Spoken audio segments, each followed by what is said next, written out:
আপনাকে শুধু সুস্থ থাকলে হবে না, কোয়ালিটি লাইফ এনজয় করতে হবে, এনার্জি, স্ট্রেংথ, ভালো লাগা, হ্যাঁ, টোটাল পারফরমেন্স খুব ভালো এনজয় করতে হবে।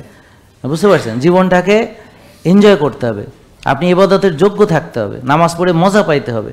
আপনি নামাজ পড়লেন, মাজা ব্যথা, গিরা ব্যথা, টিজদা দিতে পারেন না, হাঁটুর ব্যথা, হ্যাঁ, নামাজ পড়তে গেলে মনে হইলেই গায়ে জ্বর আসে, কেমনে সেজদা দেবো, কেমনে রুকে দিয়ে দেবো, তো চেয়ারে বসে পড়ে এসে, তো এটাও একটা ইবাদত।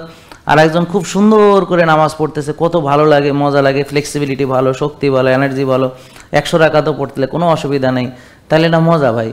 হজে যাইতেছে, কেউ দৌড়াইতে আসে, আর কেউ হুইল চেয়ারে করে ঠেলতে আসে, কেউ অটো গাড়িতে চলতে আসে, ব্যাটারি দিয়ে চলে।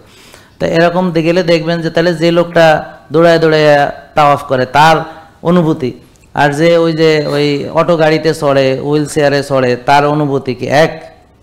মানে আপনারা কোনটা চান?